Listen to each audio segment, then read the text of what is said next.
हाँ तो नमस्कार, एक बार फिर से स्वागत है आप सभी साथियों का आपके अपने चैनल पे। आज हम बात करेंगे इंडियन पॉलिटी में एक नए टॉपिक की। आज का अपना टॉपिक रहेगा राष्ट्रपति।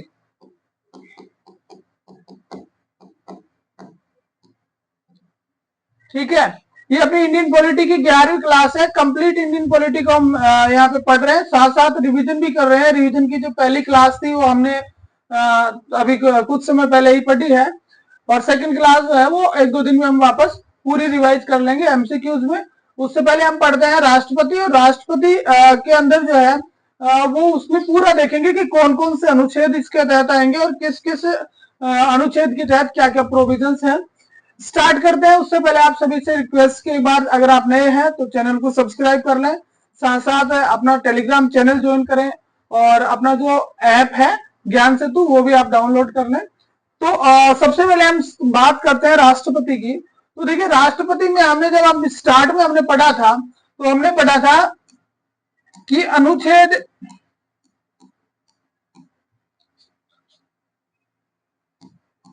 52 से लेकर 151 तक, अनुच्छेद 52 से 151 तक हमने क्या पढ़ा था? केंद्र को पढ़ा था। ठीक है, और केंद्र के अंदर जो स्टार्ट का जो पार्ट था, यानी 52 से 78, अनुच्छेद 52 से 78 के तहत क्या था? कार्यपालिका। और कार्यपालिका में सबसे मेन जो होता है वो होता है कौन? राष्ट्रपति। कार्यपालिका में सबसे मेन जो होता है वो कौन होता है? राष्ट्रपति। तो कुछ अनुच्छेद ऐसे हैं जो राष्ट्रपति को, डायरेक्ट राष्ट्रपति के लिए पढ़े जाते हैं। उन अनुच्छेदों की हम बात करते हैं। सबसे पहले उन्हीं को याद करने की ट्रिक से हम बात करेंगे कि किस तरह से उनको याद किया जाए। तो सबसे पहले अनुच्छेद 52 से लेकर 62 तक जो है ये राष्ट्रपति से रिलेटेड डायरेक्ट है। बाद में आगे भी है, कुछ शक्तियों में आ जाएंगे। ठीक है, वो अब राष्ट्रपति की शक्तियों में काउंट होंगे। तो दो चीजें अपने को याद रखनी है कि पहला तो भाग 6 जो है, कौन सा पार्ट कौन सा है? भाग 6। संविधान का जो भाग 6 है, अनुच्छेद 52 से 151 तक केंद्र का प्रावधान है, और उसमें कार्यपालिका आती है, वो आपकी आती है 52 से 78 तक। ठीक है, उसमें से 52 से 62 तक जो है वो किसका प्रोविजन किया गया है? वो आपके राष्ट्रपति का किया गया है। ठीक है, अब हम राष्ट्रपति जो है उसके सारे अनुच्छेद एक ट्रिक से याद करेंगे। राष्ट्रपति के सारे अनुच्छेद याद करेंगे।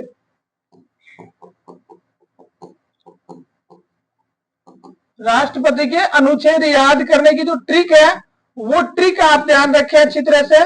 बस फिर एक ट्रिक से आपका सारा काम हो जाएगा। ठीक है, आपको क्या याद रखना है? आपको याद रखना है पकानी कोका द्वयोदशम। भाई ये जो ट्रिक है, इस ट्रिक को आप याद रख लो, आपको सारे अनुच्छेद याद हो जाएंगे।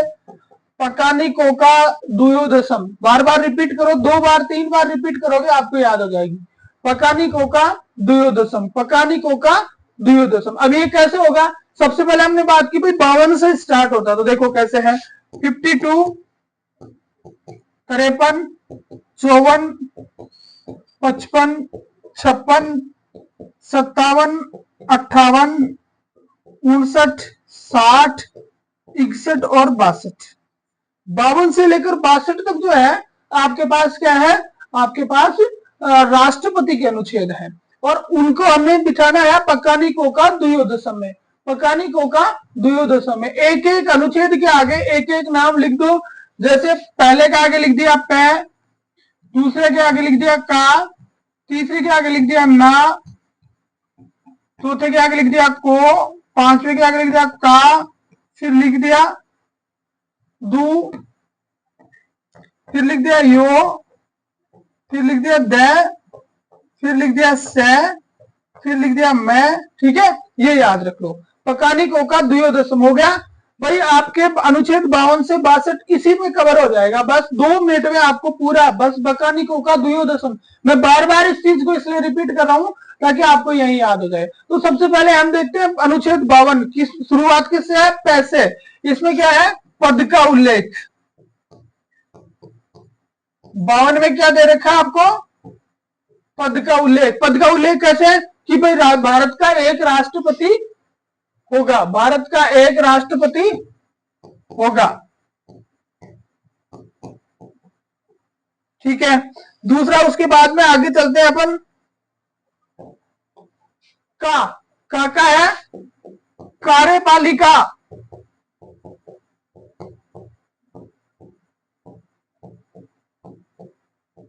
भारत की कार्यपालिका का प्रमुख कौन होगा? राष्ट्रपति होगा। ठीक है, 54 में है निर्वाचन, निर्वाचक मंडल। नी है ना, नी से हो जाएगा आपका निर्वाचक मंडल। कौन कौन चयन मंडल में कौन कौन से होंगे, निर्वाचन कौन कौन करेंगे? 55 में है कोटा, 55 में कहते हैं कोटा यानी रीति।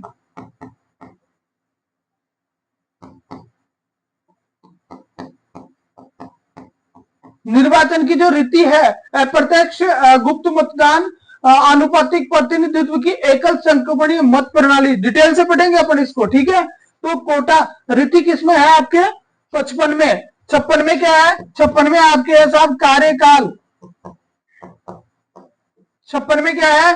कार्यकाल। फिर आते हैं 57 में। 57 में आपके आ जाएगा दूसरे स्टार्ट होना दोबारा निर्वाचन।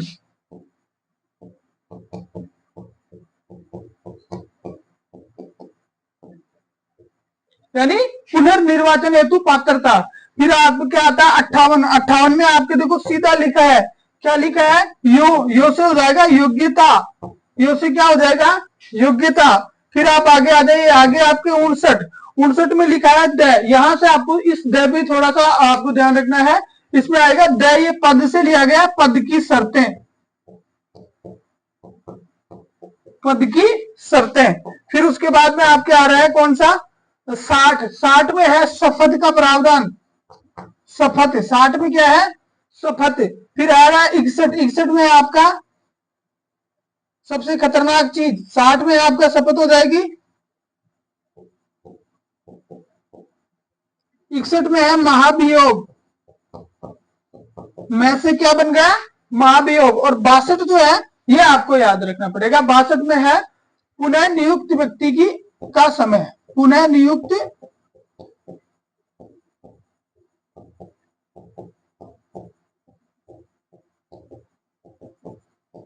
व्यक्ति की अवधि। भाई ये राष्ट्रपति का आपका जो है राष्ट्रपति की ट्रिक हो गई। बस इससे आप याद रख सकते हो। एक बार हम पूरी ट्रिक को रिवाइज करेंगे। सबसे पहले हम बात कर रहे हैं राष्ट्रपति के अनुच्छेद की ट्रिक। तो पकानिको का द्वयोदशम, पकानिको का द्वयोदशम ये राष्ट्रपति की ट्रिक है। अनुच्छेद 52 से स्टार्ट होता है, 52 में प यानी पद का उल्लेख है। ठीक है, 53 में है का यानी कार्यपालिका प्रमुख राष्ट्रपति होगा। उसके बाद में 54 में नी यानी निर्वाचक मंडल। 55 से को से ले लो क्या? कोटा यानी रीति, कार्य निर्वाचन की रीति क्या है, प्रोसेस क्या है। 56 में क्या है? का यानी कार्यकाल। 57 में क्या है? दू यानी दोबारा पुनर्निर्वाचन की पात्रता। ठीक है, फिर है 58 में यो मतलब योग्यता। राष्ट्रपति बनने के लिए कौन कौन सी योग्यता चाहिए? ठीक है, 59 में है द, तो पद की शर्तें। द से द पद से लिया गया, पद की शर्तें। 60 में है स यानी शपथ। शपथ का प्रोविजन अनुच्छेद 60 में है। 61 में है मैं, तो 61 में है महाभियोग। और 62 में आएगा कि राष्ट्रपति का अगर पद रिक्त हो जाता है तो पुनः जो व्यक्ति नियुक्त किया जाता है, पुनः निर्वाचित होता है, वो आगे कितने समय की अवधि के लिए रहेगा। ठीक है, अगर आपको ये ट्रिक अच्छी लग रही है तो आप एक बार लाइक जरूर कर लें। ठीक है, कमेंट भी कर सकते हैं। और आपको अच्छी नहीं लग रही है तो कोई बात नहीं, आप स्किप कर दें। ठीक है, तो ये होगी राष्ट्रपति के अनुच्छेद याद करने की ट्रिक। ये तो हमने अनुच्छेद याद कर लिए। अब इस अनुच्छेद में क्या क्या चीजें हैं मैम, तो एक एक अनुच्छेद को हम यहां से स्टार्ट करते हैं। ठीक है, सबसे पहले हम बात करेंगे अनुच्छेद 52 की।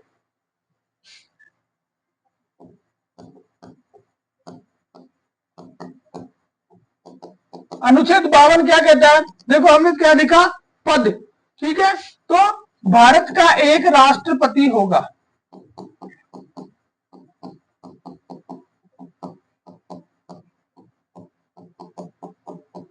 भाई अनुच्छेद 52 में इतना लिखा कि भारत का एक राष्ट्रपति होगा। इसके अलावा कोई चीज ज्यादा याद रखने की अपने को जरूरत नहीं है। फिर हम चलते हैं अनुच्छेद 53 में।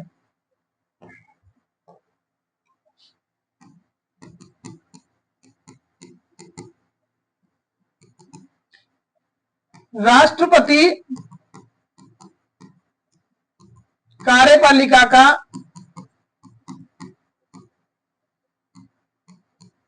प्रमुख होगा। राष्ट्रपति जो है वो क्या होता है, कार्यपालिका का प्रमुख होता है। ये बात कौन कह रहा है, अनुच्छेद 53 कह रहा है। 52 कह रहा है भारत का एक राष्ट्रपति होगा, 53 कह रहा है राष्ट्रपति कार्यपालिका का प्रमुख होगा। तो इसके अंदर लिखा है कि राष्ट्रपति अपने अधीनस्थों के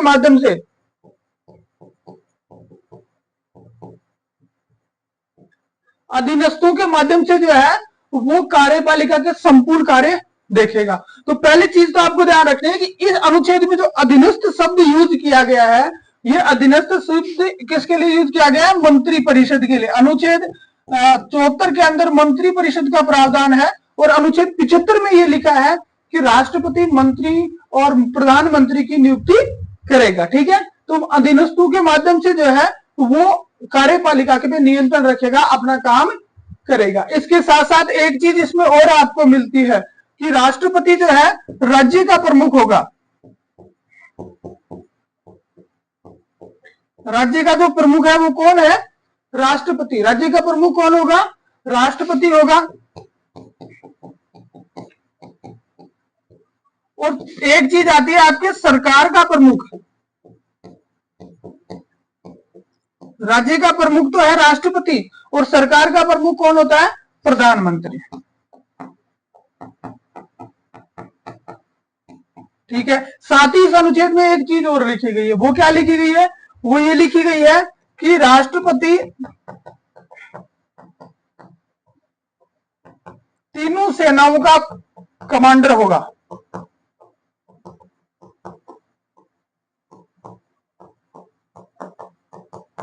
राष्ट्रपति जो है वो तीनों सेनाओं का क्या होगा, प्रमुख होगा। भाई कार्यपालिक शक्ति है ना राष्ट्रपति की, राष्ट्रपति के नाम से ही कार्य सारे किए जा रहे हैं। ठीक है, अनुच्छेद 77 ये कह रहा है। तो तीनों सेनाओं का प्रमुख राष्ट्रपति होगा। लेकिन यहाँ एक कई बार इसको थोड़ा सा घुमा के पूछ लिया जाता है।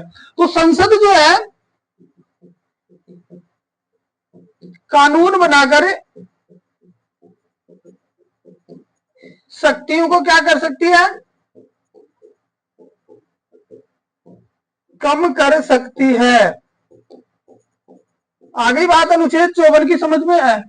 ठीक है, अनुच्छेद 54 आपका कह रहा है, सॉरी 53 आपका कह रहा है कि राष्ट्रपति कार्यपालिका का प्रमुख होगा। उसमें दो तीन बातें आएगी कि वो अपने अधीनस्थों के माध्यम से सारी जो सेवाएं हैं उनका नियंत्रण करेगा। अब अधीनस्थ शब्द किसके लिए यूज किया गया है, मंत्री परिषद के लिए यूज किया गया। ये कई बार इस तरह से पूछ लिया जाता है कि भाई अधीनस्थ का मतलब क्या है। ठीक है, तो अधीनस्थ मंत्री परिषद के लिए यूज है। फिर एक राज्य का प्रमुख जो होता है वो राष्ट्रपति होता है, जबकि सरकार का प्रमुख कौन होता है, प्रधानमंत्री होता है। ठीक है, उसके साथ साथ राष्ट्रपति जो है वो तीनों सेनाओं का प्रमुख होगा। तीनों सेनाओं का कमांडर राष्ट्रपति होता है। लेकिन सरकार अगर चाहे, संसद अगर चाहे तो कानून बनाकर उसकी जो शक्तियां हैं, उनके जो पावर्स हैं राष्ट्रपति के, उसमें कमी कर सकेगी। यह अनुच्छेद 53 कह रहा है। ठीक है, अब चलते हैं अनुच्छेद 54।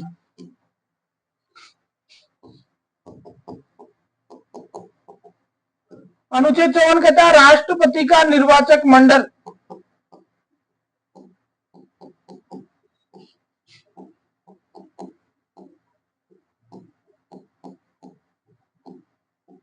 भाई राष्ट्रपति का जो चुनाव होगा उसमें कौन कौन वोट देगा, निर्वाचक मंडल भी तो होना चाहिए। वोट कौन करेगा ये भी तो पता होना चाहिए। आपने दिया कभी राष्ट्रपति के चुनाव में वोट, नहीं दिया, तो इसका मतलब निर्वाचक मंडल अलग है, तो उसकी हम बात करेंगे यहाँ पे।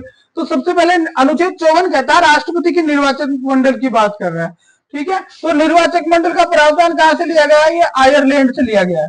सबसे पहले हमें ध्यान रखना है, आयरलैंड से प्रावधान कहां से लिया गया, आयरलैंड से लिया गया। निर्वाचक मंडल, राष्ट्रपति का निर्वाचक मंडल कहां से लिया गया, आयरलैंड से लिया गया। ठीक है, अब इसके अंदर कौन कौन होंगे, देखो इसके अंदर आपको दो चीजें याद रखनी है। पहली, संसद के निर्वाचित सदस्य,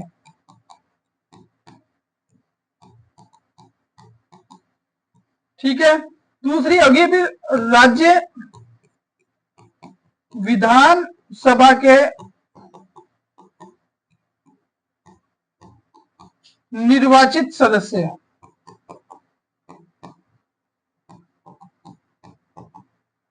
और तीसरा आएगा आपके दिल्ली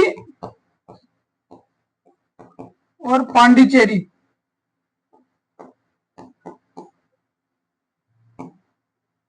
और J&K भी आ गया, अब तो के निर्वाचित सदस्य। बस 3 चीजें आपको याद रखनी है। मुख्य राष्ट्रपति के जो निर्वाचक मंडल है वो प्रावधान आयरलैंड से ले लिया हमने। अब इसमें कौन कौन आएगा? सबसे पहले तो आप एक चीज नोटिस करो, निर्वाचित, निर्वाचित और निर्वाचित। मतलब मनोनीत सदस्य जो है, किसी भी सदन के मनोनीत सदस्य हैं, वो इसके पात्रता नहीं रखते, वो चुनाव में भाग नहीं लेंगे। एक चीज तो हमें ये क्लियर रखनी है कि राष्ट्रपति का जो निर्वाचक मंडल होगा उसमें मनोनीत सदस्य, चाहे वो राज्य के हो, चाहे वो राज्यसभा के हो, चाहे लोकसभा के हो, चाहे आपके दिल्ली पांडिचेरी के जो भी है, कहीं के भी हो, लेकिन मनोनीत सदस्य राष्ट्रपति के निर्वाचन में भाग नहीं लेंगे। सिर्फ कौन से सदस्य लेंगे? निर्वाचित सदस्य। निर्वाचित सदस्य ही जो है वो भाग लेंगे। ये चीज आपको पहले तो विशेष ध्यान रखनी। अब देखो संसद में कौन सी आ गई? संसद में आ गई राज्यसभा और लोकसभा। राज्यसभा और लोकसभा के सदस्य आ जाएंगे, उनके सारे निर्वाचित सदस्य भाग ले सकते हैं, ठीक है। राज्य विधानसभाओं के, राज्य विधानसभाएं जितनी भी राज्य है उनकी जो विधानसभाएं हैं उन विधानसभाओं के निर्वाचित सदस्य भाग लेंगे। इट मींस राज्य में एक असेंबली और होती है, कौन सी? विधान परिषद। विधान परिषद भी होती है ना, तो विधान परिषद के सदस्य इसमें भाग नहीं लेंगे। ये चीज आपको ध्यान रखनी है, ठीक है। एक तो मनोनीत कोई भी नहीं भाग लेंगे।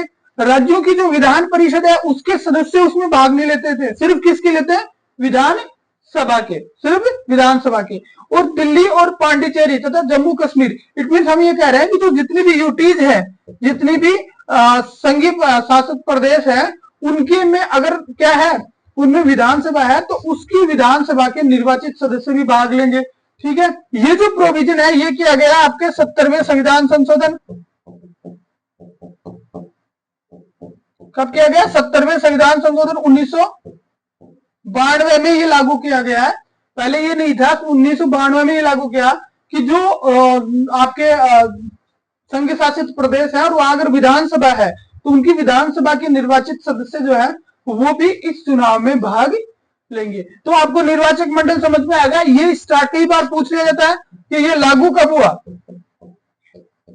तो 1 जून 1995 से इसको अस्तित्व में आया, ठीक है। 70वां संविधान संशोधन 1992 के द्वारा लागू किया गया, लेकिन अस्तित्व में कब आया? 1 जून 1995 को। तो आपको अनुच्छेद 54 में यही याद रखना है, इसके अलावा कुछ नहीं याद रखना कि निर्वाचक मंडल में कौन कौन है और कौन कौन नहीं है। यस एंड नो, दोनों चीजें आपको याद रखनी है। तो याद रह जाएगा अनुच्छेद 54 किस चीज की बात करता है?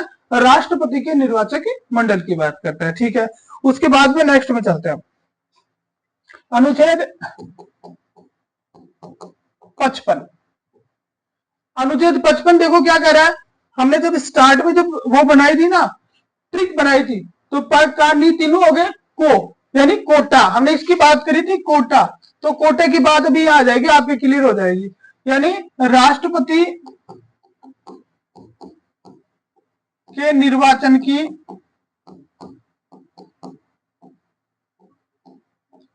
रीति, राष्ट्रपति के निर्वाचन की रीति। प्रोसीजर क्या है राष्ट्रपति के निर्वाचन की? जो है हमने कोटे की बात कर ली कि ये लोग जो है वो मतदान कर लेंगे, लेकिन उसकी प्रक्रिया क्या है? उसकी प्रक्रिया का उल्लेख किसमें है? उसकी रीति का उल्लेख किसमें है? अनुच्छेद 55 में है। तो देख, तो सबसे पहले क्या है कि सबसे पहले आपको ध्यान रखना है अप्रत्यक्ष मतदान, अप्रत्यक्ष और गुप्त मतदान।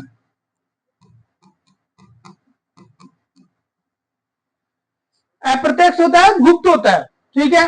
अप्रत्यक्ष कैसे होता है? अप्रत्यक्ष देखो, प्रत्यक्ष मतदान तो कौन सा होता है? जिसमें जनता जो है वो वोट डालती है। जैसे मैं वोट डालता हूं, आप वोट डालते हो, वो तो हो गया प्रत्यक्ष मतदान। जैसे आपके विधायक का हो गया, सांसद का हो गया, आपके जो लोकल सेल्फ गवर्नमेंट की जो है पंचायतें हैं, अपने क्या बोलते हैं इसको, नगर पालिका है, ये होगी। लेकिन राष्ट्रपति में आपने कभी वोट नहीं दिया, तो इसका मतलब क्या कि राष्ट्रपति का जो मतदान होता है, राष्ट्रपति का जो निर्वाचन होता है, उसमें जनता डायरेक्ट वोट नहीं करती। इसलिए वो प्रणाली हो गई कौन सी? अप्रत्यक्ष। जनता अपने प्रतिनिधि चुनती है और वही प्रतिनिधि राष्ट्रपति का चयन करते हैं। तो अप्रत्यक्ष प्रणाली है, और वो भी कौन सी है? गुप्त मतदान प्रणाली। पहली चीज तो आपको ये ध्यान रखनी है। एक इसकी जो पद्धति है उस पद्धति का नाम है आनुपातिक प्रतिनिधित्व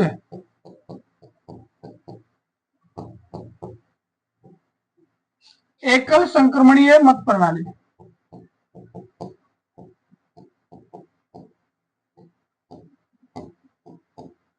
भाई ये नाम थोड़ा सा लंबा है लेकिन आपको याद तो रखना ही पड़ेगा, जब पद भी तो इतना बड़ा है, आप राष्ट्रपति के पद की बात कर रहे हो तो फिर थोड़ा तो नाम आपको याद रखना ही पड़ेगा। नाम है आपका आनुपातिक प्रतिनिधित्व एकल संक्रमणीय मत प्रणाली, सिंगल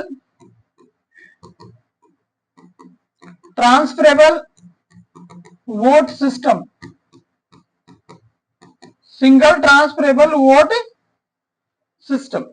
ठीक है, एकल नाम याद रखना है कि अनुच्छेद 55 के तहत राष्ट्रपति का जो निर्वाचन किया जाता है उसकी जो रीति है उसमें कौन सी प्रणाली यूज की जाती है, तो आनुपातिक प्रतिनिधित्व की एकल संक्रमणीय मत प्रणाली यानी single transferable vote system, single transferable vote system का यूज किया जाता है। अब सबसे पहले तो इस प्रणाली को समझ लेते हैं। बहुत से लोगों ने सिर्फ नाम सुना है, प्रणाली का पता नहीं। इसमें क्या होता है कि प्रत्येक मतदाता, जैसे मान लो कि हम अलग से बात कर लेते हैं, एकल संक्रमणीय मत प्रणाली क्या होती है।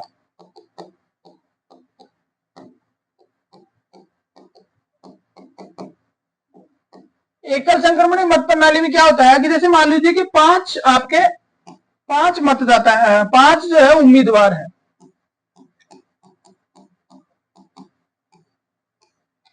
क्या होता है कि पांच उम्मीदवार हैं। अब ये जो पांच उम्मीदवार हैं तो जो प्रत्येक मतदाता होगा वो क्या करेगा, जैसे 1 2 3 4 और 5, ये पांचों उम्मीदवारों के नाम लिखे हुए हैं भाई, A B C D और E, ये पांच उम्मीदवार है मतदान में और पांचों के नाम लिखे हुए हैं। अब जो मतदाता होगा वो क्या करेगा, इन पांचों के नाम के आगे अपनी वरीयता करे लगाएगा। ये इसको डिलीट कर दो इधर ताकि आप डिस्टर्ब नहीं हो। ठीक है, ये पांच आपके उम्मीदवार हैं, ये कौन हो गए उम्मीदवार। मतदाता क्या करेगा, इनके आगे वरीयता क्रम निर्धारित करेगा, मतदाता इनके आगे वरीयता क्रम निर्धारित करेगा। वो कहता है कि भाई सबसे पहले मेरा वोट किसको जाएगा, सबसे पहले मेरा वोट जैसे मान लो बी को जाएगा, फिर उसके बाद में मेरा वोट डी को जाएगा, फिर जैसे मान लो इसको 3 लगा दी, इसको 4 लगा दी और इसको 5 लगा दी। एक मतदाता इस टाइप से जो है वो वोट देता है, यानी प्रत्येक जो उम्मीदवार है उसके सामने अपना वरीयता क्रम निश्चित करता है, अपना वरीयता क्रम लगा देता है। ठीक है, लगा दिया। उसके बाद में गणना करेंगे तो गणना में क्या होता है कि गणना में जो उम्मीदवार होते हैं उनको क्या कोटा प्राप्त करना होता है, और कोटा कितना होता है, वेद मत बटा 2 + 1। कोटा कितना होता है, वेद मतों का आधा करके उसमें 1 जोड़ दिया जाए। ठीक है, तो 50% का 1, ये कोटा होता है। फिर जैसे मान लो गणना हुई, तो गणना होते ही क्या हुआ कि सबसे पहले इस एक उम्मीदवार की गणना हुई और उसमें इन्होंने देखा कि फर्स्ट प्रायोरिटी कितने लोगों को दी गई है, फर्स्ट प्रायोरिटी कितने लोगों को दी गई, तो फर्स्ट प्रायोरिटी वाले को सबसे पहले ऊपर रखते हैं। अब अगर फर्स्ट प्रायोरिटी वाला ये कोटा प्राप्त कर लेता है तो बात खत्म हो गई, बढ़िया, इसको विजेता घोषित कर दिया जाता है। लेकिन मान लीजिए कि प्रथम चरण की गणना जब हुई, प्रथम चरण की जब गणना हुई और प्रथम चरण की गणना के अंदर मान लीजिए कि इस व्यक्ति ने क्या नहीं किया, इस व्यक्ति ने ये कोटा प्राप्त नहीं किया, बी ने जो है ये कोटा प्राप्त नहीं किया, तो फिर क्या करेंगे, फिर तो कोई विजेता ही घोषित नहीं हो पाया। तो क्या करते हैं कि प्रत्येक जो मतदाता होता है उसकी जो अंतिम जो है ये इसको हटा देते हैं। तो ये देखा जाता है कि उसने सेकंड प्रायोरिटी किसको दी है, उसके आधार पर गणना की जाती है, द्वितीय चरण की गणना।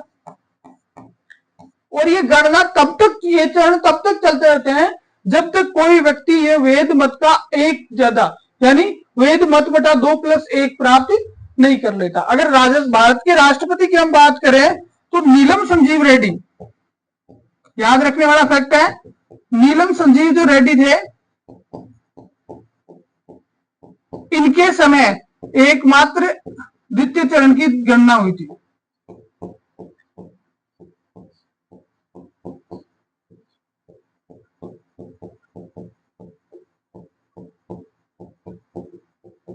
नीलम संजीव रेड्डी के समय द्वितीय चरण की गणना हुई थी, बाकी किसी के समय द्वितीय चरण की गणना नहीं हुई।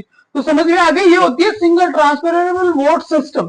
ठीक है, एकल आनुपातिक प्रतिनिधित्व, एकल संक्रमणीय मत प्रणाली। ठीक है, इसके माध्यम से राष्ट्रपति का चुनाव किया जाता है। तो अपने को पता चल गया अप्रत्यक्ष गुप्त मतदान होता है, सिंगल ट्रांसफरेबल वोट सिस्टम का इसमें यूज किया जाता है। एक चीज हमने बात और भी करी इसमें, क्या, वैध मत, सॉरी कोटा।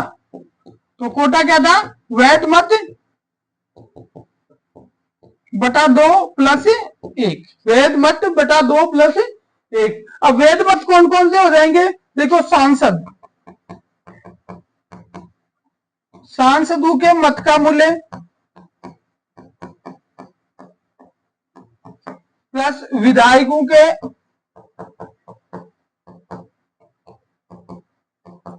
मतों का योग, मतों के मूल्य का योग,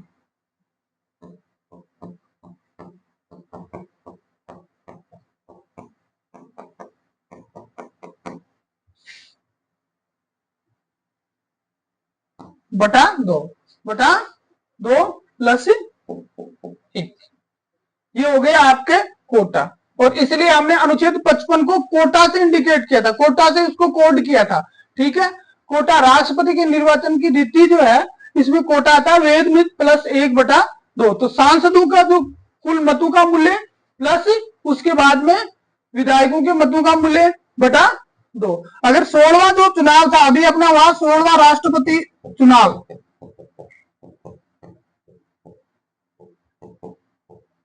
16वें राष्ट्रपति चुनाव की अगर हम बात करें, तो सांसदों के जो मतों का मूल्य जो था ना, वो कितना था, 243,200 प्लस विधायकों का टोटल था 243,200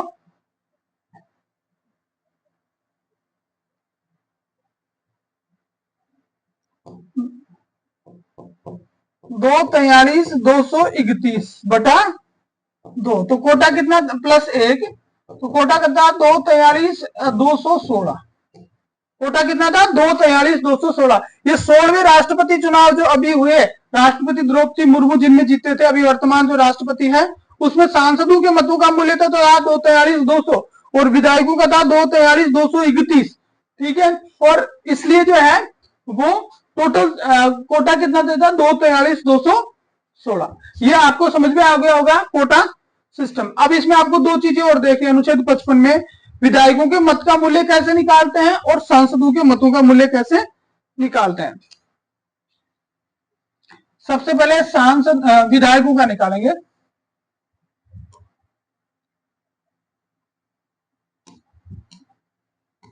विधायक के मत का मूल्य,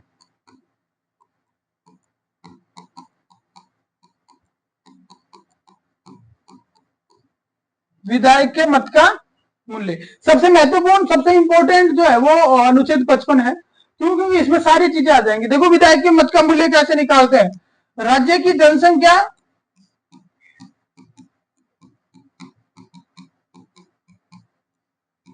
बटा कुल विधायकों की संख्या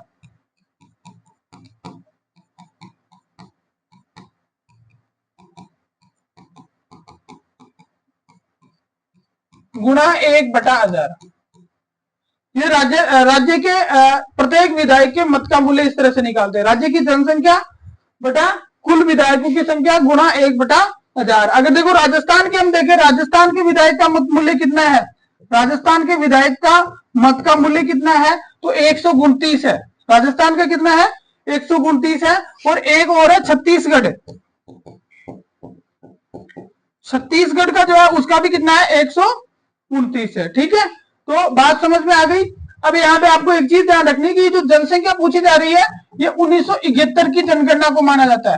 जनगणना कौन सी, 1971 की जनसंख्या को लिया जाता है। राष्ट्रपति चुनाव में कौन सी जनसंख्या को काउंट की जाती है, 1971 की जनसंख्या को काउंट किया जाता है। क्यों किया जाता है भाई, तो 84वां संविधान संशोधन, 84वां जो संविधान संशोधन 2002 जो हुआ, उसके अंदर 2026 तक ये कर दिया गया कि राष्ट्रपति चुनाव में जो है वो 1971 की जनगणना को ही माना जाएगा। ठीक है, तो याद रह जाएगा आपको तो एक सांसद एक विधायक के मत का मूल्य कैसे निकालते हैं? राज्य की जनसंख्या बटा कुल विधायकों की संख्या गुणा 1/1000, ठीक है। और ये जनसंख्या मानी जाएगी 1971 की जनसंख्या को। 84वें संविधान संशोधन द्वारा ये निर्धारित कर दिया गया कि 2026 तक जो है वो राष्ट्रपति चुनाव में 1971 की जनगणना को ही माना जाएगा, ठीक है। राजस्थान में 129 है, छत्तीसगढ़ में 129 है, और 16वें जो चुनाव हुए उसी की बात हो रही है, 129, ठीक है। 16वें चुनाव हुए उसमें विधायकों का कुल मूल्य हमने कितनी बात करी? उसमें विधायकों का कुल मूल्य हमने निकाला 243,231, 243,231, ये तो हो गया विधायक का मत का मूल्य। अब आता है सांसद का। जैसे विधायक का निकाला उसी तरह से अब निकालेंगे हम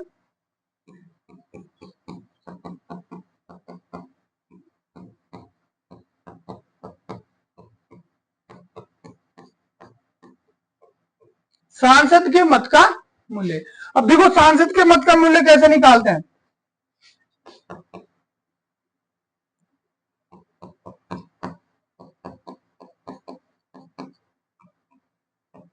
विधायकों के मतों का कुल मूल्य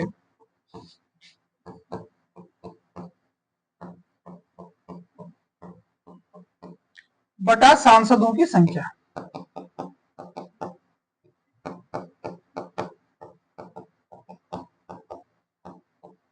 विधायकों के मतों का कुल मूल्य बटा सांसदों की संख्या, ठीक है। तो देखिए विधायकों के मतों का कुल मूल्य बटा सांसदों की संख्या। तो अगर 16वें चुनाव की बात करें तो इनका जो था वो प्रत्येक का कितना था? 700 था। कितना था? 700। वैसे 708 था, लेकिन जो है वो अपने जम्मू कश्मीर की जो विधानसभा थी वो उस समय काम नहीं कर रही थी, तो उस हिसाब से जो है प्रत्येक का कितना रहा था? 700 रहा था। साथ साथ अपने ये भी कवर करते चलेंगे कि जो 16वां चुनाव हुआ राष्ट्रपति का, द्रौपदी मुर्मू जिसमें राष्ट्रपति बनी, उसके अंतर्गत जो है वो क्या स्थिति रही, ठीक है। तो विधायक का मूल्य तो 129 था और सांसद का कितना था? 700। तो अनुच्छेद 55 सबसे इंपॉर्टेंट है। हमने अनुच्छेद 55 में क्या क्या चीजें पढ़ी? अनुच्छेद 55 को पढ़ा के राष्ट्रपति के निर्वाचन की रीति क्या है, उसके अंदर मतदान कैसे होता है, वेद मत कैसे निकालते हैं, कोटा कैसे निकालते हैं, और विधायक के और सांसद के मतों का मूल्य कैसे निकालते हैं, सिंगल ट्रांसफरेबल सिस्टम क्या होता है, ठीक है।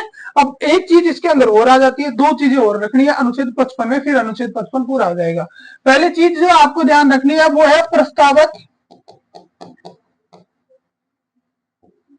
और अनुमोदक। प्रस्तावक और अनुमोदक, प्रस्तावक और अनुमोदक, ठीक है। ये और निकालते हैं, देखो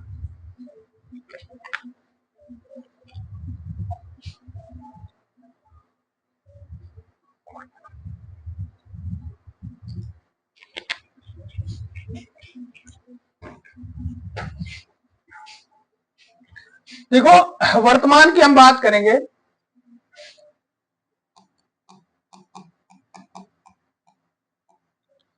वर्तमान में राष्ट्रपति चुनाव के लिए 50 तो प्रस्तावक चाहिए और 50 ही क्या चाहिए? अनुमोदक चाहिए। कितने चाहिए? 50 तो प्रस्तावक चाहिए और 50 ही क्या चाहिए? अनुमोदक चाहिए। स्टार्ट में बात करें, जब संविधान शुरू हुआ उस समय 10-10 की ये संख्या कितनी थी?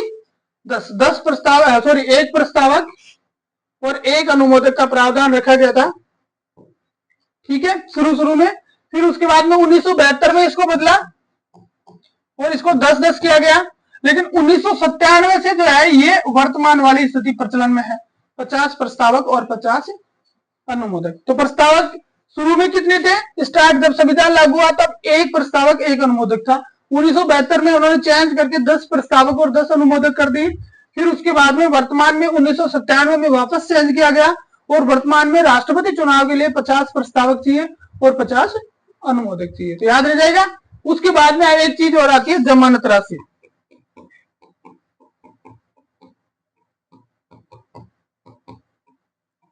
जमानत राशि में आपको दो चीजें याद रखनी है, 1950 से 1997 और दूसरी है 1997 से अब तक, ठीक है। 1997 में इसमें चेंज हुआ था ना, तो 1950 से 1997 से अब तक। तो 1950 से 1997 तक तो 2500 रुपए थे। कितने थे? 2500 रुपए। और वर्तमान में है आपके 15,000। बस एक आदमी को राष्ट्रपति का निर्वाचन चुनाव लड़ने के लिए 2500 रुपए जमा कराने पड़ते थे पहले, अब कराने पड़ते हैं 15,000। अगले वह कुल मतों का 1/6%, ठीक है, प्राप्त नहीं करता है।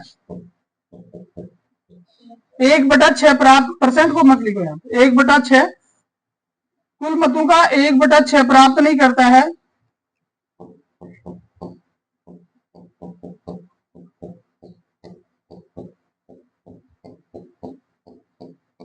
तो राशि क्या हो जाती है? जब्त। ठीक है, आप कहां है कि भाई जमानत जब्त होगी विकी। तो भाई अगर टोटल जो चुनाव है और उस चुनाव में जो वोट पड़ा है वह वोटा को अगर 1/6 नहीं मिले तो जो धरोहर राशि जो जब्त जमा कराई है 15,000 वह जब्त हो जाए। ठीक है, आप मारवाड़ी में कहा कि भाई विकी जमानत जब्त हो गई, ये जमानत राशि होती है। एक दो चीजें और ध्यान रखें। अनुच्छेद 55 आपको कहता है कि एक तो कोई भी पार्टी जो है वो व्हीप जारी नहीं कर सकती।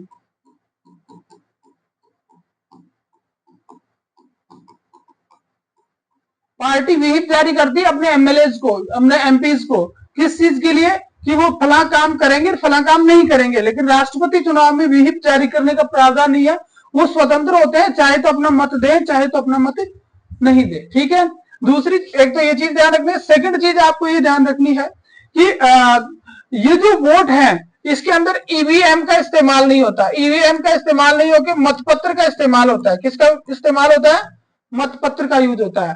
यानी अब भी आपको ध्यान रखना है कि राष्ट्रपति चुनाव जो है वो मतपत्र से ही होते हैं। एक दूसरा विहिप जो है वो जारी नहीं कर सकते। और अगर किसी ने प्रथम वरीयता नहीं भरी तो उसका जो पत्र है वो क्या हो जाता है? मतपत्र क्या हो जाता है? रद्द हो जाता है। ये मोस्ट फैक्ट है, ये भी आप याद रख लें अनुच्छेद 54 में। तो भाई अनुच्छेद 55 आपका पूरा हो गया। अनुच्छेद 55 काफी बड़ा था अनुच्छेद 55, लेकिन चलो पूरा हो गया, कोई बात नहीं। अब चलते हैं आगे। अनुच्छेद 56।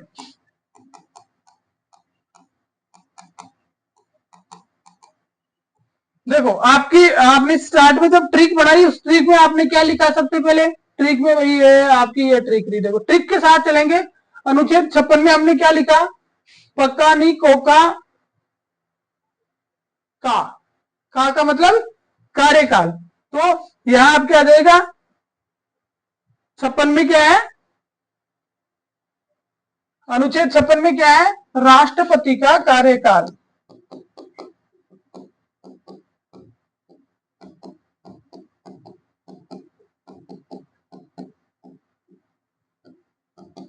क्लास लंबी हो जाएगी लेकिन आपके राष्ट्रपति में इसके अलावा कुछ बाकी नहीं रहेगा। राष्ट्रपति आप कंप्लीट कर लोगे। अगर आपने ये पढ़ लिया तो आपको राष्ट्रपति में और कहीं से कुछ भी पढ़ने की जरूरत नहीं है, बिल्कुल क्लियर है। आपको दोबारा कहीं रिवाइज करने की भी आवश्यकता नहीं पड़ेगी। ठीक है, आप इसको पढ़ो। और ये नोट्स जो है मैं आपको टेलीग्राम पे भी डालता हूं और इसके साथ साथ अपने ऐप पे भी अपलोड हो रहे हैं, तो वहां से भी आप डाउनलोड कर सकते हो, कहीं कोई दिक्कत नहीं है। राजस्थान की सभी परीक्षाओं में जो पॉलिटी का जो पोर्शन है वो कंप्लीट आपका यहां से हो जाएगा। ठीक है, तो राष्ट्रपति का कार्यकाल अनुच्छेद 56(1) कहता है 5 वर्ष होगा। अनुच्छेद 56(1) में क्या है कि राष्ट्रपति का कार्यकाल क्या होगा? 5 वर्ष का होगा। अब राष्ट्रपति त्याग पत्र भी तो दे सकते हैं। तो 56(1) क्या है? 56(1) क्या में क्या है कि राष्ट्रपति अपना जो त्याग पत्र है वो किसको देंगे? उपराष्ट्रपति को देंगे। राष्ट्रपति अपना त्याग पत्र किसको देंगे? उपराष्ट्रपति को देंगे। ये बात किसमें लिखो? देखो सब क्लोज। आजकल जो है ना आरपीएस से सीधा पूछना छोड़ दिया, अब वो छोटे छोटे चीजें पूछ रही है। तो सब लोग पूछ रहे हैं। तो 56(1) तो आप 56 तो पता है आपको कि भाई कार्यकाल 56 में है, लेकिन 56(1) क्या दे दिया, फिर क्या करोगे? ठीक है, तो 56(1) क्या कहता है कि त्याग पत्र किसको देगा? उपराष्ट्रपति को देगा।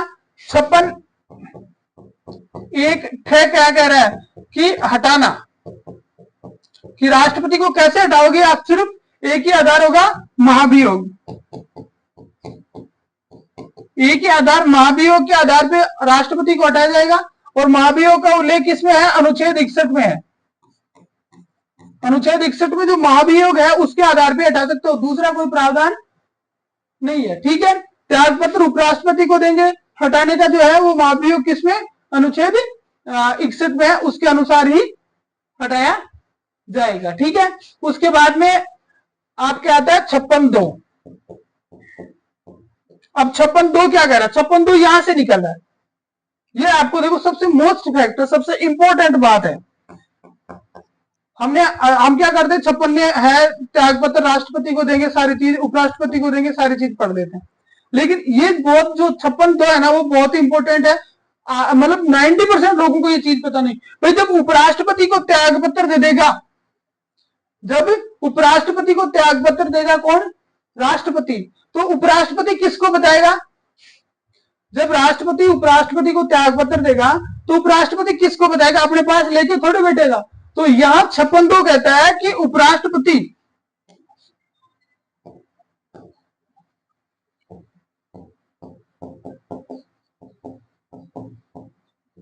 त्याग पत्र की सूचना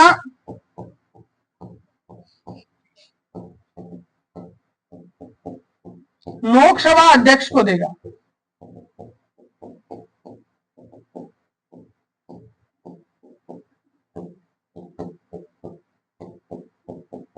हो गया क्लियर। राष्ट्रपति क्या करेगा, उपराष्ट्रपति क्या करेगा, उसकी त्याग पत्र की जो इंफॉर्मेशन है वो किसको देगा, लोकसभा अध्यक्ष को देगा। तो ये हो गया आपका अनुच्छेद 56। ठीक है, सबसे पहले राष्ट्रपति के कार्यकाल का प्रोविजन है। ठीक है, अनुच्छेद 56 एक कहता है कि 5 वर्ष का कार्यकाल होगा। दूसरा ये कहता है कि भाई 56 त्याग पत्र उपराष्ट्रपति को देगा। 56 क्या कहता है कि हटाने की भी बात चल सकती है, तो हटाया जाएगा। तो कैसे हटाया जाएगा, सिर्फ महाभियोग के द्वारा हटाया जाएगा, जिसका प्रोविजन अनुच्छेद 61 में है। और 56(2) सबसे मोस्ट है कि जब उपराष्ट्रपति को त्याग पत्र दिया जाएगा तो उपराष्ट्रपति उस त्याग पत्र को किसको सूचित करेगा, आपके लोकसभा अध्यक्ष को सूचित करेगा कि भाई राष्ट्रपति जी ने त्याग पत्र दे दिया है। ठीक है, अब तक किसी ने नहीं दिया है। ये हो गया अपना 56। अब चलते हैं अनुच्छेद 57।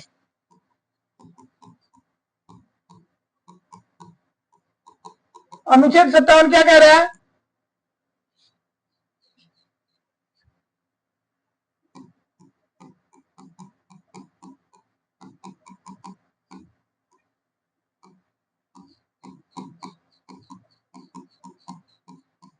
पुनर्नियुक्ति हेतु पात्रता, यानी दोबारा नियुक्ति। हमने इसको दूसरे कोडिंग की थी इसकी। ठीक है, तो 57 कहता है पुनर्नियुक्ति हेतु पात्रता। तो कैसे, भाई भारत का कोई आदमी राष्ट्रपति बन गया तो वो कितनी बार बन सकता है, संविधान में उल्लेख है, मर्जी हो जितनी बार, अनगिनत बार।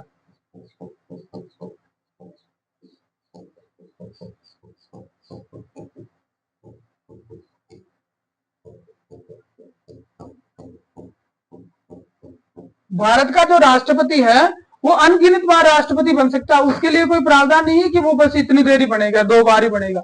लेकिन यहाँ पे कई बार पूछ लिया जाता है, अमेरिका के बारे में पूछ लिया जाता है। तो अमेरिका में क्या है, सिर्फ 2 बार का ही प्रावधान है। अमेरिका में कोई दो है वो 2 बार ही राष्ट्र, बराक ओबामा 2 बार बने।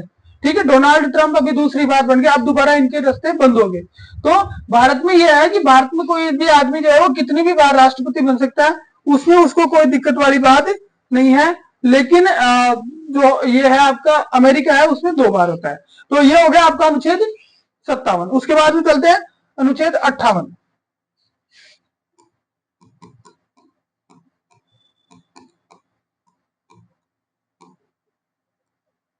अनुच्छेद 58 में क्या था, देखो यो, इसको हमने यो से कूट किया था। ठीक है, तो यो से क्या है, राष्ट्रपति पद हेतु योग्यता।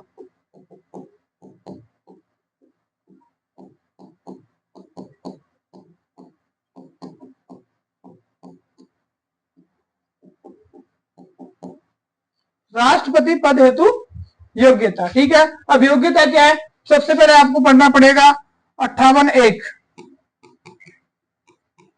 58(1) में 3 योग्यताएं आपको बताई गई है, वो तीनों याद रख लो, आपका काम पट जाएगा। 58(1) में 3 योग्यताएं कौन कौन सी बताई गई है, सबसे पहली योग्यता तो आपको बताइए कि वह भारत का नागरिक होना चाहिए।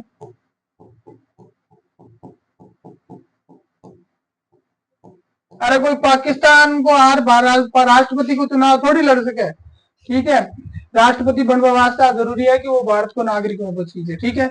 दूसरी चीज है 58(1) में, दूसरी चीज ये है इसकी उम्र जो है वो कितनी होनी चाहिए, 35 वर्ष, 35 साल की उम्र, थोड़ा म्यूच्योर होना चाहिए, ये नहीं कि बिल्कुल 20 साल का बच्चा जो है उसको आप राष्ट्रपति बना दो। और तीसरा ये है लोकसभा का सदस्य चुने जाने की योग्यता रखता हो।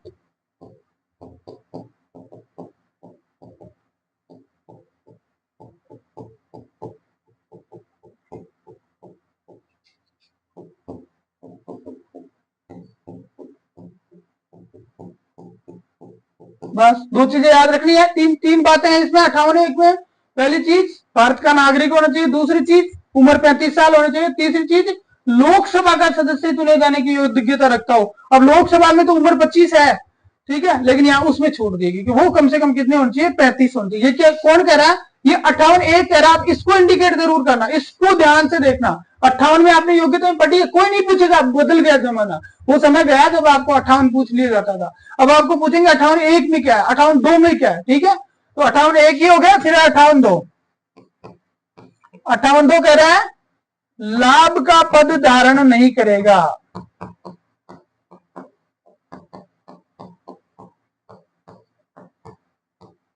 राष्ट्रपति के लिए योग्यता हो गई दूसरी कि वो कोई लाभ का पद धारण, ऑफिस ऑफ प्रॉफिट जो है वो धारण नहीं करना चाहिए। जैसे मान लो एमएलए एमपी जो है, तो अगर वो चुन लिया जाता है तो जैसे ही वो चुना जाता है राष्ट्रपति, उसको उधर से पद खाली करना पड़ेगा। तो वो लाभ का पद जो है वो धारण नहीं करना चाहिए। 58 हो गया, उसके बाद में आते हैं 59, अनुच्छेद 59।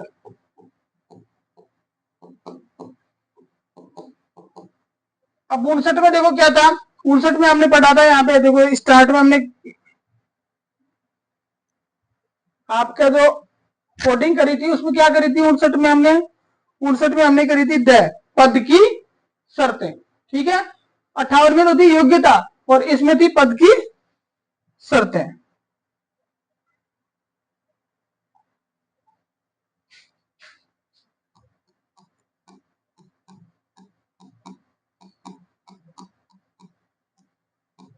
अब राष्ट्रपति चुने जाने के लिए कौन कौन सी शर्तें हैं, तो वो भी यहां पे आपको देखनी है।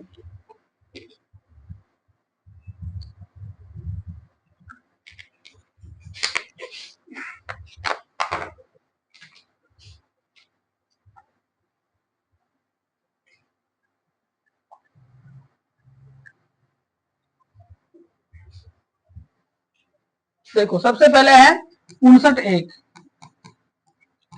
59(1) में एक ही चीज कही गई है, संसद विधानमंडल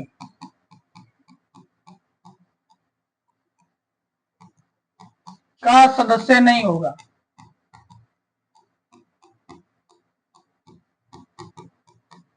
कोई भी राष्ट्रपति जो चुनाव है, कोई भी राष्ट्रपति है वो संसद और विधानमंडल का सदस्य नहीं होगा। अगर वो है तो उसे अपने पद ग्रहण करने की तारीख से उधर से त्याग पत्र देना पड़ेगा। 59(2) क्या कहता है, लाभ का पद धारण नहीं करेगा।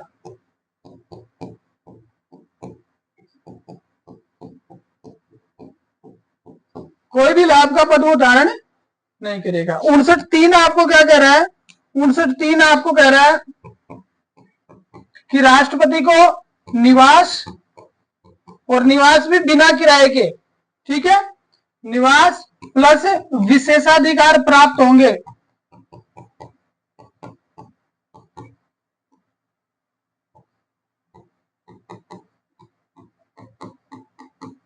राष्ट्रपति को निवास और विशेषाधिकार प्राप्त होंगे। उसके बाद में आपका 59(4) क्या कह रहा है, 59(4) आपका कहता है कि भाई जो राष्ट्रपति होगा वो राष्ट्रपति क्या करेगा, राष्ट्रपति संसद जो है,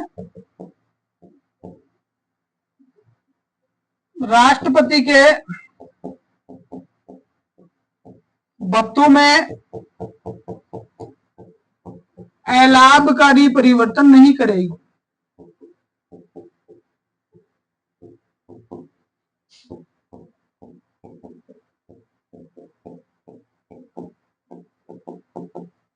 बस ये याद रख लो।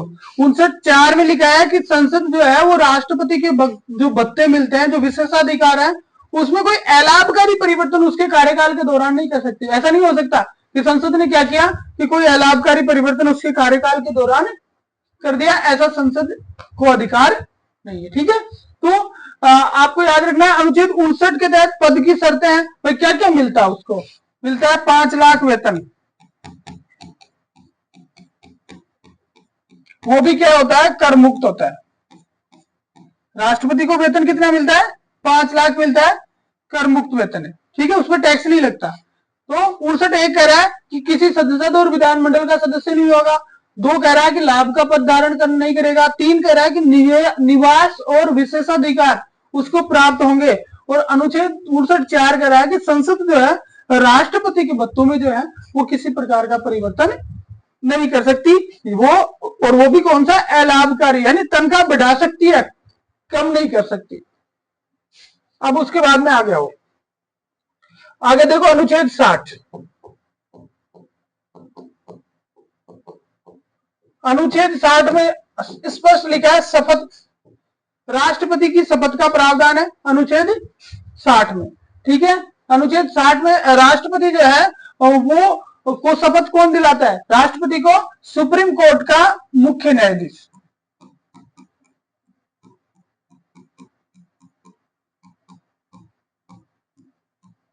सुप्रीम कोर्ट का मुख्य न्यायाधीश जो है वो राष्ट्रपति को क्या दिलाएगा? शपथ दिलाएगा। अब आपको ध्यान रखना है कि अगर हम शपथ की बात करते हैं तो अनुसूचित 3 जो है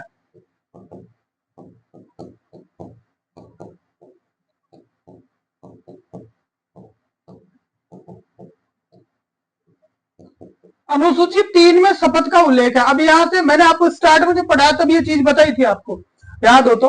अनुसूचित 3 में जो है वो शपथ का उल्लेख है, लेकिन यहाँ पे 3 लोगों की शपथ का उल्लेख जो है अनुसूचित 3 में नहीं है। वहां मैंने आपको बताया था कि अनुच्छेद 60, अनुच्छेद 69 और अनुच्छेद 159, ये 3 अनुच्छेद इस शपथ के प्रारूप से बाहर है। और वो किस किस के थे? वो थे आपके अनुच्छेद 60 राष्ट्रपति, अनुच्छेद 69 उपराष्ट्रपति और अनुच्छेद 59 राज्यपाल। इनकी जो शपथ है उस शपथ का प्रावधान जो है वो अनुसूचित 3 में नहीं है, ये ध्यान रखना है। इन 3 लोगों की शपथ का प्रावधान अनुसूचित 3 में नहीं है। क्यों नहीं है? क्योंकि इनके लिए ये अलग अलग अनुच्छेद देके उसमें इनका प्रावधान दिया गया। तो याद रखिएगा अनुच्छेद 60 में किसका है? शपथ का प्रावधान है। राष्ट्रपति को शपथ दिलाते हैं सुप्रीम कोर्ट के मुख्य न्यायाधीश। और अगर इनका पद रिक्त है, अगर इनका पद रिक्त है तो सुप्रीम कोर्ट है उसके जो वरिष्ठ न्यायाधीश है, वरिष्ठ न्यायाधीश जो है वो राष्ट्रपति को पद की शपथ दिलाएंगे। ठीक है, प्रतिरक्षण, परिरक्षण और संरक्षण का, संविधान के प्रतिरक्षण, परिरक्षण और संरक्षण की शपथ लेते हैं, जनता के कल्याण की शपथ लेते हैं। ठीक है, तो ये हो गया। ये 3 लोग जो है वो अनुसूचित 3 में शामिल नहीं है, ये मैंने आपको पहले भी बताया। अब चलते हैं अनुच्छेद 61 पे।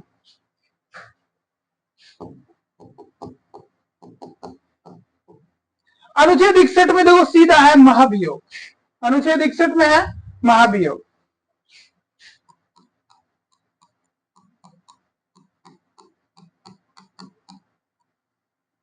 महाभियोग, अब महाभियोग का प्रावधान है तो महाभियोग का कारण भी हो सकता है भाई राष्ट्रपति को हटाने के लिए एक ही प्रक्रिया है, वो कौन सी है? महाभियोग है।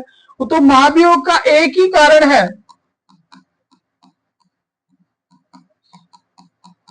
संविधान का अतिक्रमण।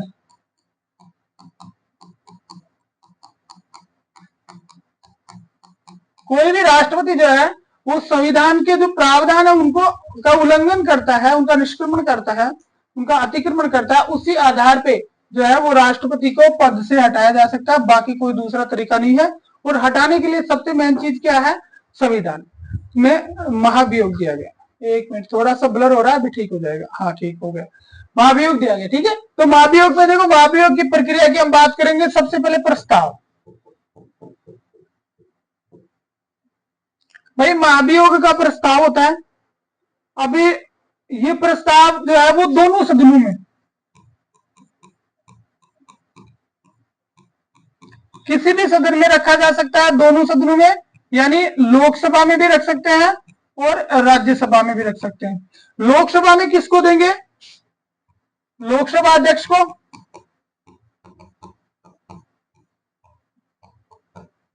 और यहां पे राज्यसभा को।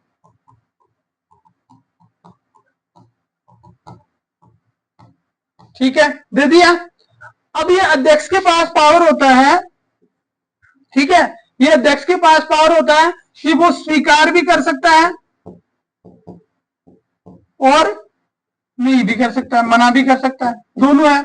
उसे किसी ने किसी सदन में, मतलब कहने का मतलब है कि जो प्रस्ताव होगा दोनों सदनों में से किसी भी सदन में पास किया जा, पारित किया जा सकता है, पर शुरुआत की जा सकती है। लोकसभा में भी किया जा सकता है और राज्यसभा में भी किया जा सकता है। जिस सदन में पास किया जाता है उसके सभापति, उसका जो अध्यक्ष होता है, उसको क्या है, उसको ये होता है कि वो चाहे तो उसे स्वीकार करे, चाहे तो उसे स्वीकार नहीं करे। और जो प्रस्ताव होगा उस पर जिस सदन में पेश किया जा रहा है उसके 1/4 सदस्यों के क्या होना चाहिए? सदस्यों द्वारा हस्ताक्षरित होना चाहिए।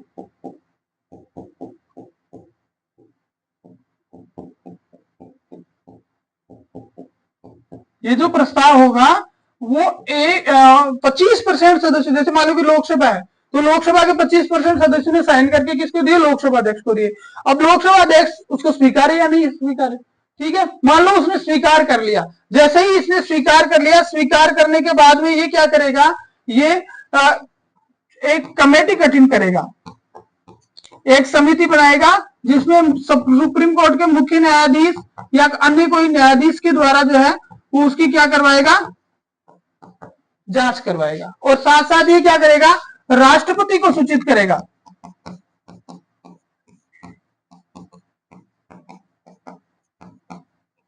कोई भी महाभियोग का प्रस्ताव शुरुआत करने से पहले 14 दिन पहले राष्ट्रपति को इन्फॉर्म करना पड़ता है। कितने दिन पहले?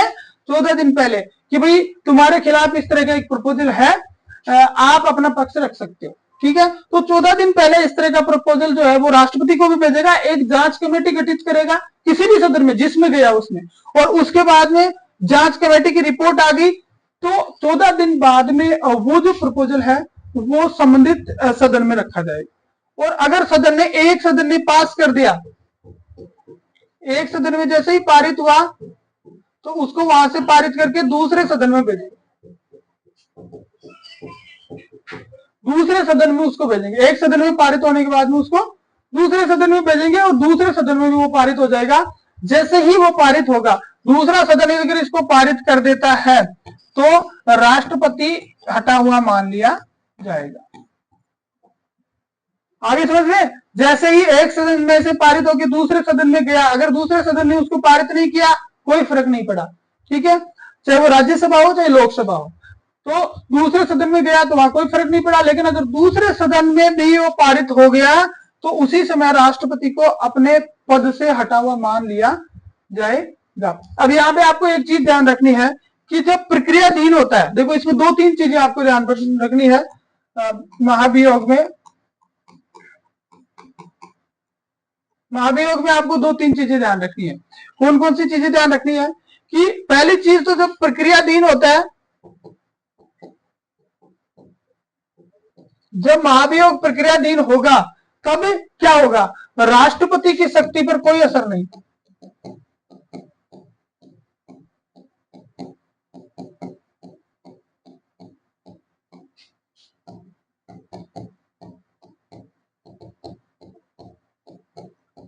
ये नहीं कि उनके खिलाफ जांच चल रही है तो वो काम नहीं करेंगे, बिल्कुल वो काम करेंगे, कोई प्रभाव नहीं पड़ेगा, कोई इफेक्ट नहीं पड़ेगा, कोई असर नहीं पड़ेगा। पहली चीज तो ये ध्यान रखनी है। दूसरी चीज क्या है? दूसरी चीज ये है कि कुछ सदस्यों के बारे में आप, हाँ, सदस्यों से पहले एक चीज देख लो, संयुक्त बैठक। आजकल जब स्टेटमेंट आते हैं तो इस तरह से आते हैं। संविधान के अनुच्छेद 108 में संयुक्त बैठक का प्रावधान है। अनुच्छेद 108 में संयुक्त बैठक का प्रावधान है कि जब दोनों सदन किसी बात पे सहमत नहीं होते हैं, ठीक है, तो लगभग 4 महीने का समय होता है, उस तो 4 महीने के बाद में जो है वो संयुक्त बैठक राष्ट्रपति बुला सकते हैं, ठीक है, और दोनों सदनों में एक सम्मिलित उस विषय को पे वोटिंग की जाती है। लेकिन महाभियोग की जो प्रक्रिया है उसके अंदर संयुक्त बैठक का प्रावधान नहीं है, मतलब दोनों सदनों में अलग अलग पारित होनी चाहिए, दोनों सदनों में अलग अलग पारित होना चाहिए, संयुक्त बैठक का कोई प्रावधान नहीं है, ठीक है। लोकसभा में होगा, राज्यसभा में होगा, अलग अलग होगा दोनों में, एक साथ कोई बैठक नहीं होगी, ठीक है। फिर तीसरी चीज हमें ध्यान रखनी है कुछ सदस्यों के बारे में। देखो जब निर्वाचन हुआ था, एक तो निर्वाचन प्रक्रिया थी और एक थी आपके ये महाभियोग।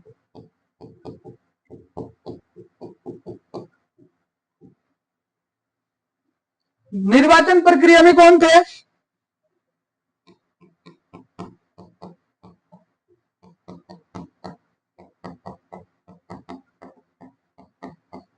राज्य विधानसभा के सदस्य जो थे वो निर्वाचन प्रक्रिया में भाग लेते हैं, लेकिन यहां पर भाग नहीं लेते। राज्य विधानसभाओं के जो निर्वाचित सदस्य होते हैं या यूटीज के जो होते हैं, ठीक है, राज्य और यूटी भी लिख दो, संविधान वो आपके संघ शासित प्रदेशों के जो सदस्य होते हैं वो निर्वाचन प्रक्रिया में तो भाग लेते हैं, लेकिन महाभियोग की प्रक्रिया में भाग नहीं लेते। एक संसद के मनोनीत सदस्य,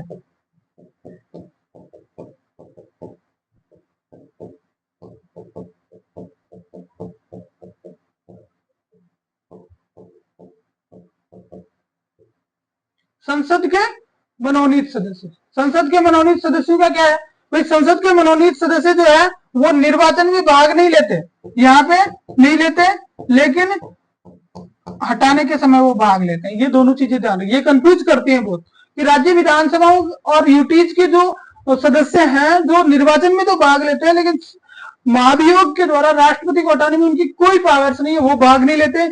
वही मनोनीत सदस्य जो संसद के हैं वो राष्ट्रपति के निर्वाचन में भाग नहीं लेते हैं, लेकिन कब भाग लेते हैं? वो राष्ट्रपति पर महाभियोग जब चला जाता है तो उसमें अपना मतदान करते हैं, उसमें भाग लेते हैं। तो दोनों चीज क्लियर हो गई आपके। एक 108 के तहत जो संयुक्त बैठक का प्रावधान है वो इसमें नहीं होता, और राष्ट्रपति की शक्ति पर कोई असर नहीं पड़ता, जब तक उसको हटाया नहीं जाता तब तक वो काम करते रहते हैं, चाहे उनके खिलाफ जांच जारी हो। तो ये अनुच्छेद 61 की प्रक्रिया थी। फिर उसके बाद में चलते हैं अनुच्छेद 62।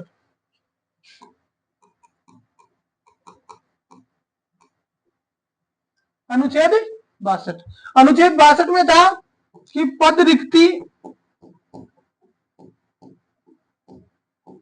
के कारण नियुक्त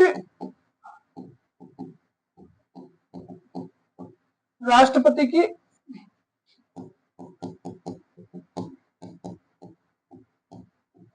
अवधि। देखो जब 5 साल से पहले पद रिक्त हो गया, 5 साल से पहले, भाई 5 साल तक पद रिक्त होगा तो 5 साल, अगर 5 साल पूरे हो रहे हैं, 5 वर्ष पूर्ण हो रहे हैं तो 5 साल पूरे होने से 60 दिन पहले चुनाव करवाएंगे। और चुनाव कौन कराता है? चुनाव आयोग करवाता है, ठीक है।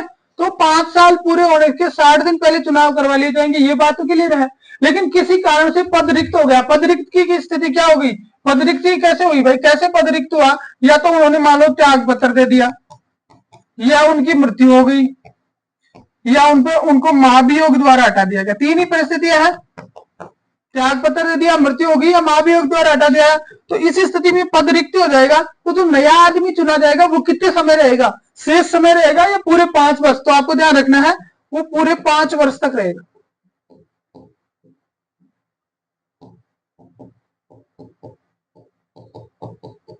वो पूरे 5 साल तक काम करेगा, जो नया आदमी चुना जाएगा। थोड़ा सा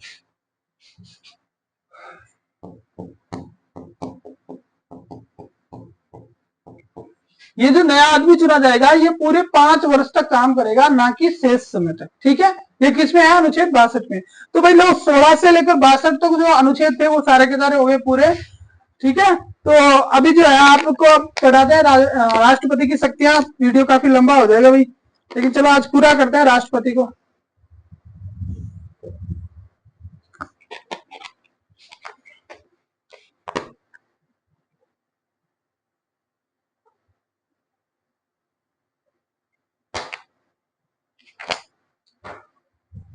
ठीक है, अब आते हैं राष्ट्रपति की शक्तियां।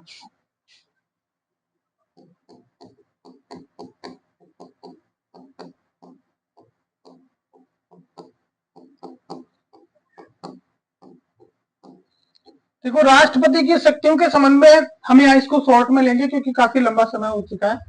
ठीक है, तो सबसे पहले हम बात करेंगे राष्ट्रपति की शक्तियां किस प्रकार की होती हैं। तो राष्ट्रपति सारी प्रकार की भूमिकाएं निभाते हैं। ठीक है, तो विधायी भी होती है, कार्यपालिका भी होती है, सारी प्रकार कार्यकारी शक्तियां भी होती है, कूटनीतिक शक्तियां भी होती है, आपातकालीन शक्तियां भी होती है। तो प्रत्येक में यहाँ पे हम उनको डिटेल में एनालिसिस नहीं करके हम करेंगे सिर्फ उनके अनुच्छेद याद। और अगर आपको अनुच्छेद याद हो गए तो जब हम आगे पढ़ेंगे ना इनको तो डिटेल में अपने आप आ जाएंगे। भाई जैसे मान लो कि संविधान राज्यसभा से संबंधित है तो राज्यसभा से संबंधित अपने आप आ जाएगा। तो यहाँ सिर्फ हम अनुच्छेद की बात करेंगे, राष्ट्रपति की शक्तियां। सबसे पहले विधायी,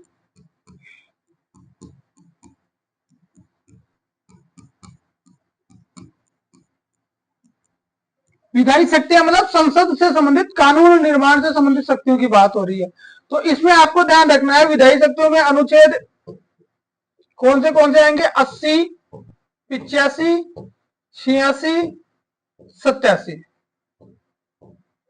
80, 85, 86, 87, 111 और 123 ये विधायी शक्तियां, ये कानून निर्माण से संबंधित शक्तियां आ गई। ठीक है, 80 में होता है आपके राज्यसभा की संरचना। तो राज्यसभा में 12 सदस्यों का मनोनयन,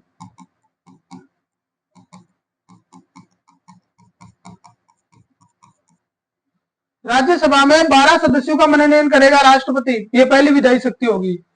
अनुच्छेद 85 जो होता है उसमें होता है इसके संसद के सत्र। ठीक है, तो सत्र में क्या करता है? सत्राहूत, सत्रावसान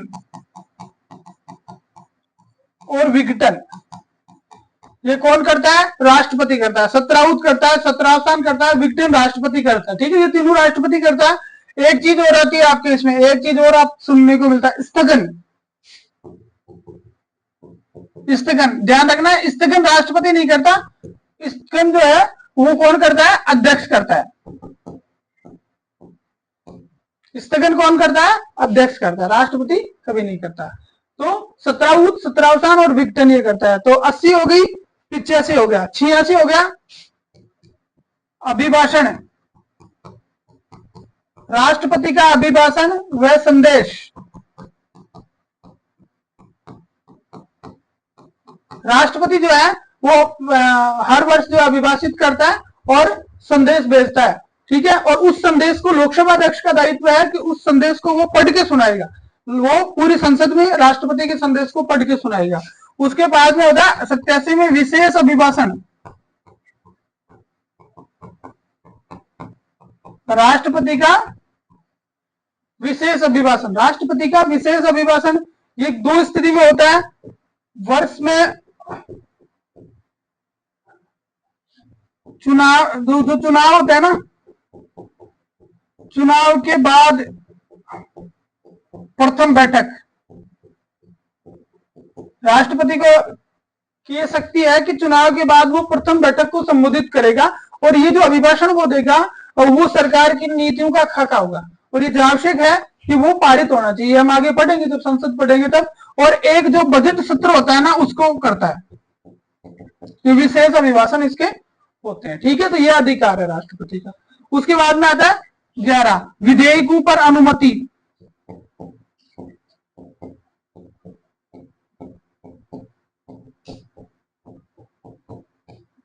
विधेयकों पर अनुमति, देखो विधेयक जो है उन पे अनुमति देने का अधिकार राष्ट्रपति को है। अनुमति किस प्रकार से होगी? दे सकता है, नहीं दे सकता और कोई निर्णय नहीं।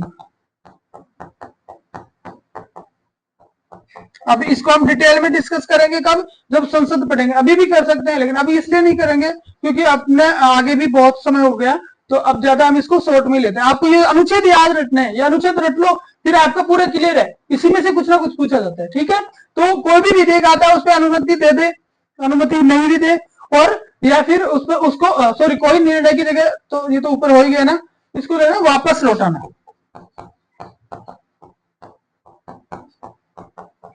वापस लौटा सकता है। किसी विधेयक जो कोई भी विधेयक जो है वो आता है तो वो कानून कब बनता है, जब राष्ट्रपति की अनुमति होती है। तो राष्ट्रपति या तो उसको अनुमति दे देता है, या कोई बात ही नहीं करता, चुपचाप बैठा रहता है, या फिर उसको वापस लौटा देता है। लेकिन 44वां संविधान संशोधन ये कहता है, 44 जो अमेंडमेंट है वो ये कहता है कि अगर कोई आदमी वापस लौटा दिया और लौटाने के बाद में अगर पुनः आता है, कोई प्रपोजल लौटा दिया और उसके बाद में अगर फिर से आता है तो फिर उसको अनुमति देना अनिवार्य है। आपने राष्ट्रपति ने एक बार लौटा दिया फिर वापस आ गया तो उसको अनुमति देना अनिवार्य है। और एक जो होता है कि आपको जो धन विधेयक है, धन विधेयक, ये धन विधेयक को वापस नहीं लौटा सकता, धन विधेयक को जो है वो वापस ही नहीं लौटा सकता। बाकी धन विधेयक और संविधान संशोधन विधेयक दो पर तो इसकी अनुमति अनिवार्य है, इसको देनी ही देनी है राष्ट्रपति, वैसे ही पूर्व अनुमति से रखे जाते हैं तो देनी ही देनी है। ठीक है। 123 जो है, अनुच्छेद 123 वो है अध्यादेश जारी करना।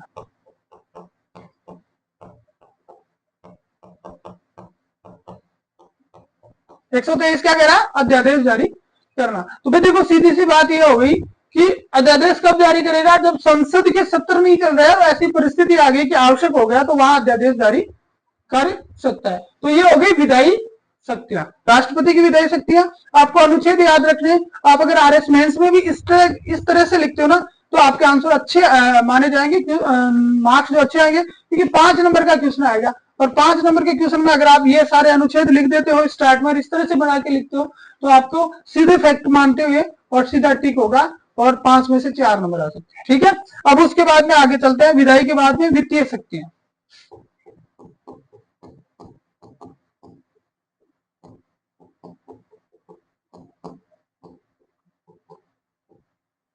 जिस तरह से अपन ने याद किया अनुच्छेद किसमें, विधायी में, ठीक है, ठीक उसी तरह से हम अनुच्छेद याद करेंगे किसमें, वित्त में। अनुच्छेद 109, अनुच्छेद 112, अनुच्छेद 113, अनुच्छेद 117, अनुच्छेद 267 और अनुच्छेद 280। बस ये 5 अनुच्छेद याद कर लो, आपको वित्तीय शक्तियां ट्रिक पे याद हो जाएंगी। कौन कौन से, 109, फिर उसके बाद में 112, 113, 117, 267 और 280। बस यही तो है वित्त से संबंधित या पैसे से संबंधित काम करता है। देखो क्या क्या है, अनुच्छेद 109 में क्या है, अनुच्छेद 109 में है धन विधेयक, राष्ट्रपति की पूर्व अनुमति से ही रखे जाएंगे।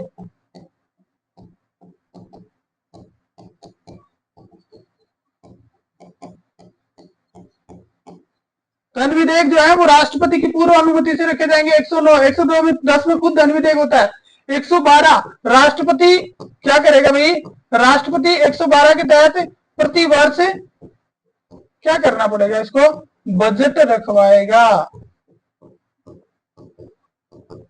राष्ट्रपति हर साल निर्धारित करेगा कि जो प्रथम सत्र है उसके दौरान जो है वो बजट रखा जाए अनुच्छेद 112 के तहत। ठीक है। उसके बाद में 113 कह रहा है कि अनुदान की मांगे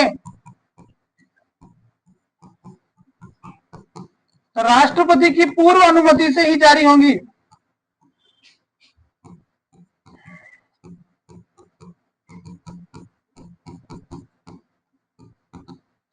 ठीक है। अनुदान की मांगे जो है वो कब रखी जाएंगी, राष्ट्रपति की पूर्व अनुमति से ही रखी जाएंगी। 109 कह गया।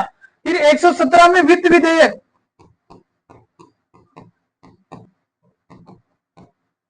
वित्त विधेयक जो है वो राष्ट्रपति की पूर्व अनुमति से, राष्ट्रपति की पूर्व अनुमति से वित्त विधेयक संसद में रखे जाते हैं। ठीक है। तो वित्त विधेयक में राष्ट्रपति को पावर होता है। उसके बाद में आता है 267 में क्या है, 267 में देखो आकस्मिक निधि,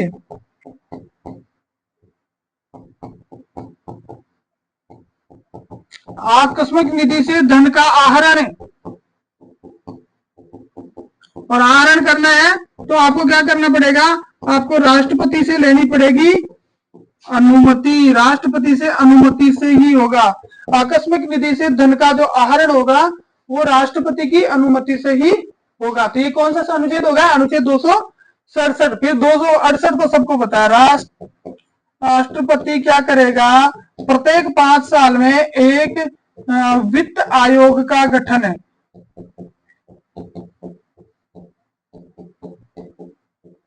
प्रत्येक 5 साल में राष्ट्रपति एक वित्त आयोग का गठन करेगा। अभी कौन सा चल रहा है? अभी 15वां वित्त आयोग चल रहा है। तो आपको वित्तीय शक्ति में याद रखना अनुच्छेद 109, 112, 113, 117, 267 और 280, बस ये अनुच्छेद याद हो जाएंगे तो शक्तियां याद हो जाएंगी। फिर आगे चलते हैं अपन। अगला है वित्तीय के बाद में न्यायिक शक्तियां।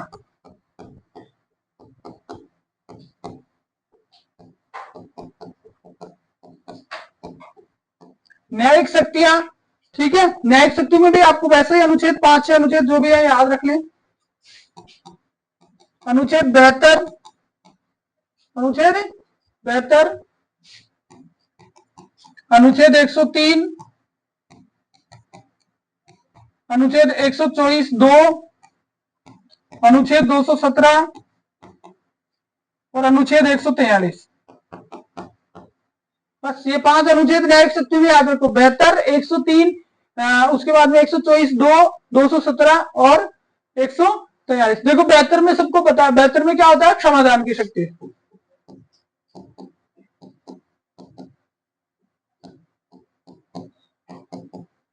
अगर राष्ट्रपति की शक्तियां ही हम अकेले पढ़े ना तो उसमें भी 2 घंटे लग सकते हैं, ठीक है। इतना विस्तृत सिलेबस है राष्ट्रपति का। ये सबसे बड़ी पोस्ट है तो होना ही है, हम छोटी सी पोस्ट के लिए लड़ रहे हैं तो उसमें भी अपना इतना बड़ा सिलेबस है। तो क्षमादान की शक्ति राष्ट्रपति को है, ठीक है। उसके अंदर 5 प्रकार की आती है। क्षमा है, उसके बाद में लघुकरण है, उसके बाद में परिहार है, विराम और परविलंबन। लिखना चाहो तो लिख सकते हो। पहला होता है क्षमा, दूसरा होता है लघुकरण, ठीक है। तीसरा होता है आपका परिहार, चौथी होती है विराम और 5वीं होती है परविलंबन। परविलंबन, ये सीक्वेंस भी याद रखना।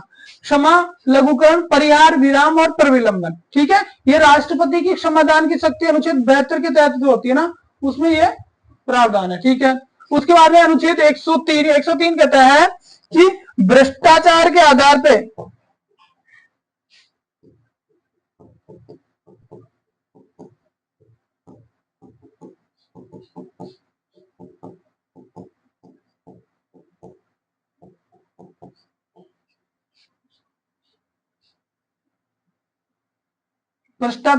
पे अगर कोई चुनाव रद्द होता है तो संसद सदस्यों को हटाने का निर्णय।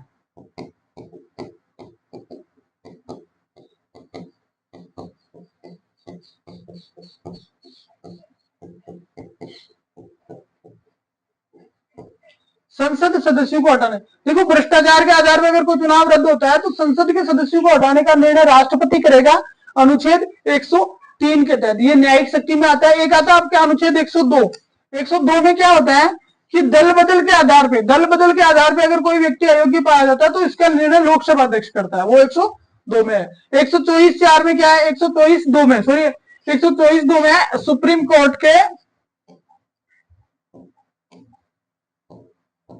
न्यायाधीशों की नियुक्ति।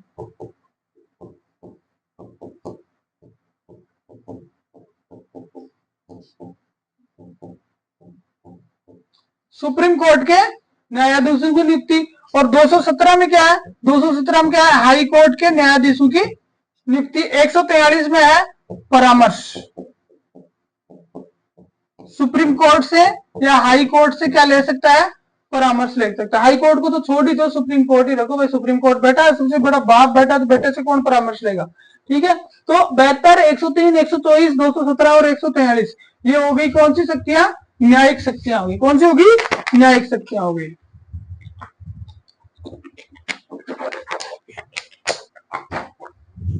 उसके बाद में एक और लिख लो,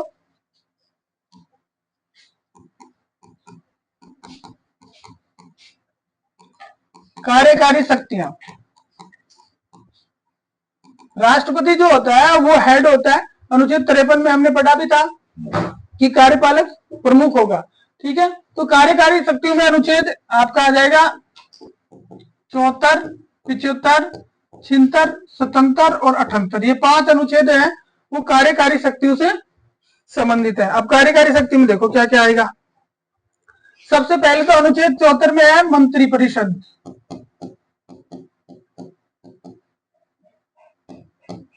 मंत्री परिषद का गठन जो है वो अनुच्छेद 74 में राष्ट्रपति करेंगे। इनकी मतलब इसमें ये गठन मत लिखो, मंत्री परिषद होगी। ये मंत्री परिषद क्या करेगी, ये राष्ट्रपति को परामर्श देने के लिए मंत्री परिषद होगी, ये चीज इसमें कही गई है। फिर दूसरी चीज आती है मंत्री ओब्लिक प्रधानमंत्री की नियुक्ति कौन करेगा, राष्ट्रपति। इसके अलावा दूसरी जो नियुक्तियां है ना वो भी इसके अंतर्गत आती है, जैसे आरपीएससी यूपीएससी के अध्यक्ष और सदस्य।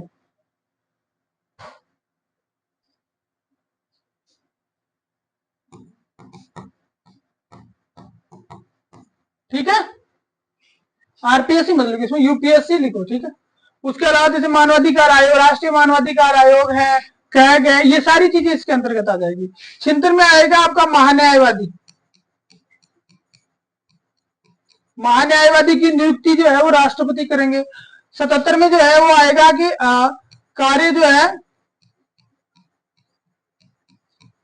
राष्ट्रपति के नाम से किए जाएंगे। मतलब भारत सरकार जो भी काम करेगी उसमें नाम किसका लिखेगी, राष्ट्रपति, राष्ट्रपति के नाम से किए जाएंगे। और 78 में है प्रधानमंत्री के कर्तव्य।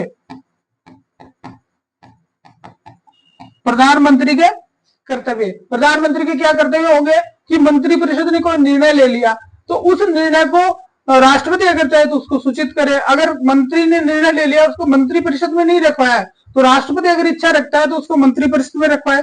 इस तरह से उसमें आते हैं। तो ये कार्यकारी शक्तियां आपकी होगी। उसके बाद में दो और है, एक तो सैन्य शक्तियां,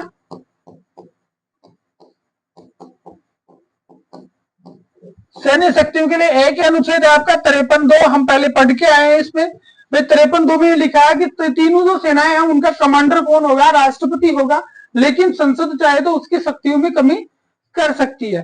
ठीक है। और दूसरी चीज आपको इसमें याद रखने वाली है वो ये है, वो है आपकी आपातकालीन शक्तियां।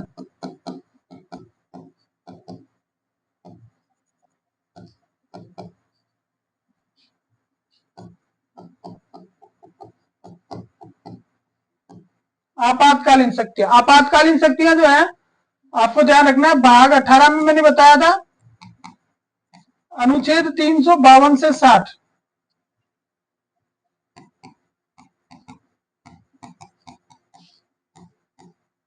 एक पूरा चैप्टर है अलग से, आपातकाल को पूरी तरह से डिस्कस करना पड़ेगा।